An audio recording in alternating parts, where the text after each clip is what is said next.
Please be seated. Hello, Your Honor. Hello. This is a case of Reyes versus Pickett. Thank you, Jerome. Good day, everyone. Mr. Reyes, you've opened your case today because you doubt you fathered Miss Prickett's 11-month-old daughter, Moon. You've been raising Moon, but now believe you were duped and are certain her father is the defendant's ex-husband. Is that correct? Yes, Your Honor. All right. Additionally, you've petitioned the court for a forensic voice analysis test to determine the extent of the defendant's cheating. Ms. Prickett, you claim you are certain that the plaintiff is Moon's father and hope to prove it and save your family. Is that correct? Yes, Your Honor. So, Mr. Reyes, you say you're raising a child that is not yours. Explain. Well, this should be my first child, Your Honor. And I have reasons to believe that there's a possibility that she's not. There's been a lot of circumstances that are mysterious, confusing, and unexplained. And I would love to find some closure. And I can see the pain in your eyes. Yes, this Your Honor. really bothers you. Yes, Your Honor. You feel like you're in a position where you are raising a child that's not yours. Yes, Your Honor. And I see she's currently pregnant. Yes, ma'am. So this has to add to the stress. Absolutely. So, Ms. Prickett, what is happening in the relationship? Mr. Reyes believes you're setting him up to raise a child that isn't his. Well, Joseph is definitely the father. I've never been unfaithful with him. He has a great bond with Moon. He is the father. This is insane that he even thinks that he's not. All right, well, we want to figure out why would he think that he's not? So take me to the nature of your relationship. How did you meet?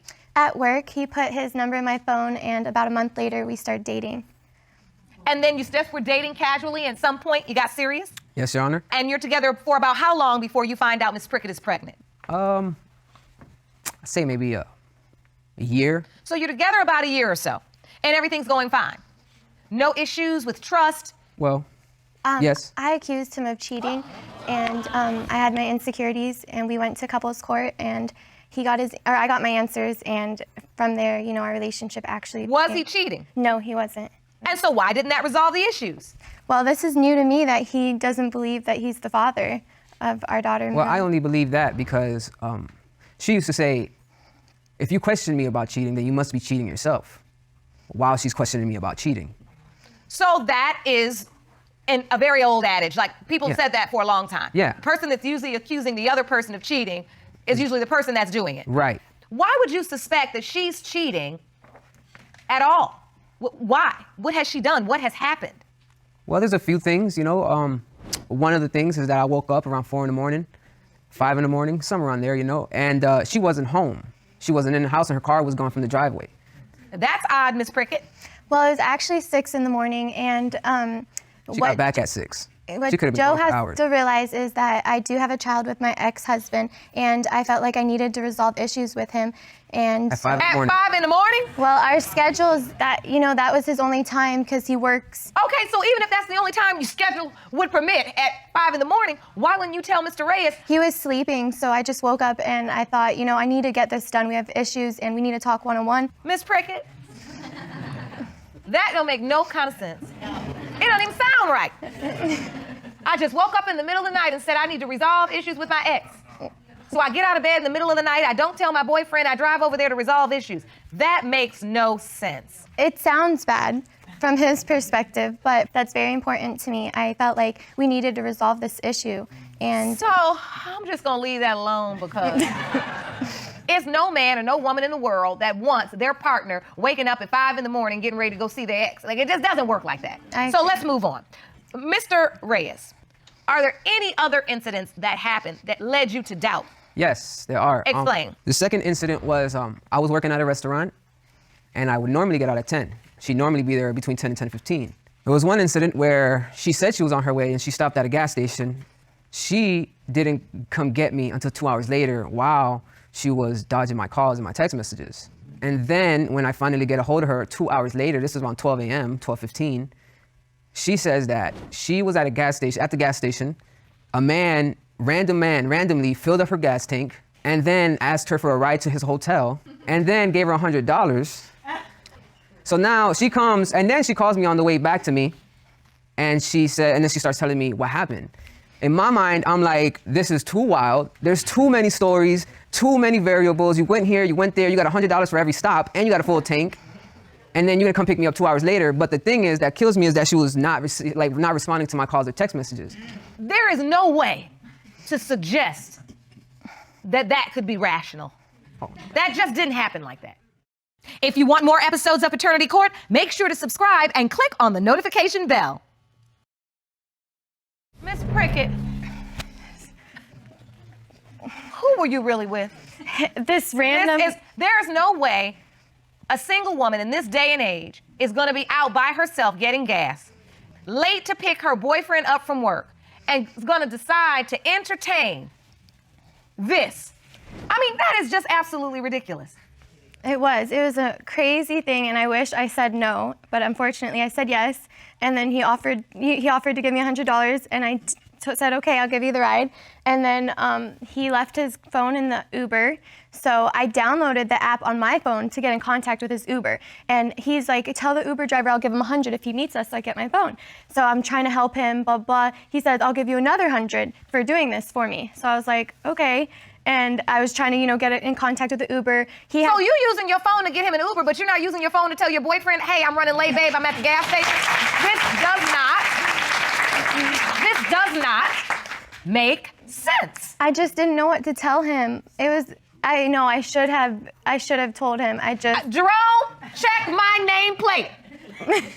Does it say Boo Boo the Fool? No. This is crazy. At some point, she says, I'm pregnant. When she says that, can you take me back to that day? Do you remember that day specifically? I felt excited. I felt, full of joy. But at some point, there was a part of me that felt doubtful if it could be my child or not. So has he ever denied the baby, Miss Prickett? No, Your Honor. This is actually new to me, that he thinks there's a possibility that he's not the father. I've implied it multiple times. Which is also bizarre, like his stories. Oh, his stories are bizarre? Well, ain't that the pot? Calling the kettle black. Right. So he told some bizarre stories about his doubt. So was he there with you during the pregnancy? Yes. Did he go to doctor's appointments? Yes. Was he there when Moon was born? Yes, Your Participated in the birth? Yes. Did he sign the birth certificate? Yes, Your Honor. So you said you had doubt, Mr. Reyes, but you went through the entire process. Well, I felt confident at that time, and then as Moon got older, she started resembling her sister, which is not my child. So I started feeling a little concerned about it all. They're sisters, and they look like me. So here is Scarlet on the left and Moon on the right. Beautiful babies. But yes, they have the same mother.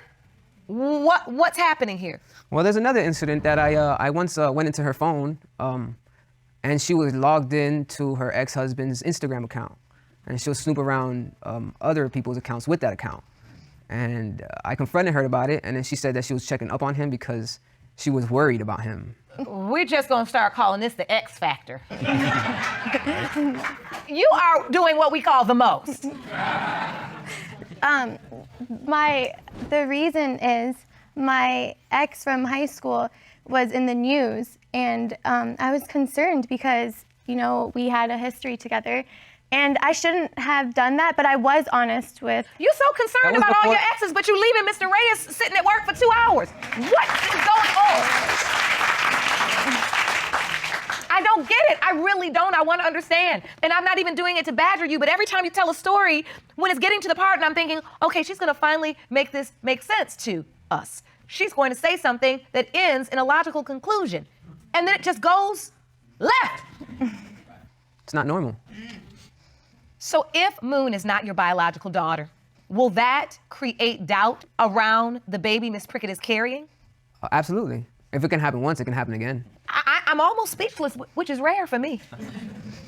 You do understand that these behaviors, the way these scenarios have played out, would lead any normal human being to doubt. Do you get that? Yes, Your Honor. You do understand that? Yes. Is there anybody in this gallery that could accept the story? No, really, I want the truth. If they were told the story, could just accept the testimony that she's given, if you were in a relationship? No. I see how you look at Moon, Mr. Reyes, and I can see the tears in your eyes. What are you feeling? Pain? You feel pain? Yeah. Can you describe the pain? It's just a feeling in your heart, Something that just the ultimate worry, I would say. That's a way to describe it. The ultimate worry. Never heard it put like that, but that pretty much sums it up. It's powerful. The only way we're going to move forward is to get to the results, and I have those for you. Jerome? These results were prepared by DNA Diagnostics, and they read as follows. In the case of Reyes versus Prickett, when it comes to 11-month-old Moon Reyes, it has been determined by this court. Mr. Reyes, you are the father.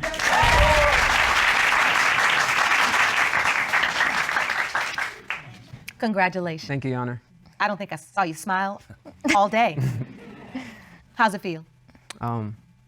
Super good. Well, we have resolved the question of paternity, but we still have not gotten resolution as to the fidelity. And I have those results as well. Jerome, may I have the envelope? Because even though Moon was proven to be your biological child, that does not necessarily mean Ms. Prickett has not been unfaithful to you. And it also does not necessarily mean that the child she's carrying now is your biological child, if in fact she has not been faithful. Yes, And Your these Honor. are the answers you requested from this court. And we have them for you. Ms. Prickett, you submitted to a forensic voice analysis, which is similar to a polygraph examination. There are AM and FM frequencies in your voice, and when you tell a lie, the FM frequency goes away. Ms. Prickett, you were asked, since the start of your relationship with Mr. Reyes, have you had sexual intercourse with anyone other than Mr. Reyes? You said no. The voice analysis determined you were being truthful.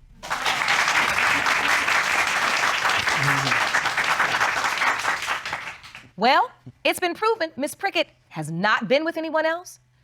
Moon is your child. We've arrived at a great starting point. I wish I could take this entire moment, get a beautiful box, put it in there, put the bow on the top, and send you all off with a gift of a stress-free, trusting relationship. But that's not how it works. We got some work we got to do because we want the beautiful children to have a family. And we don't want them living with doubts. We don't want them sitting up at school for 2 hours while you helping somebody get gas and find their phone in the Uber. No, I'm serious. We're not doing that, right? Yes, Your Honor. All right. We're going to send you off to talk to Dr. Jeff. I wish you the very best. Take care of your beautiful children. Congratulations. Thank you, Your Honor. Court is adjourned.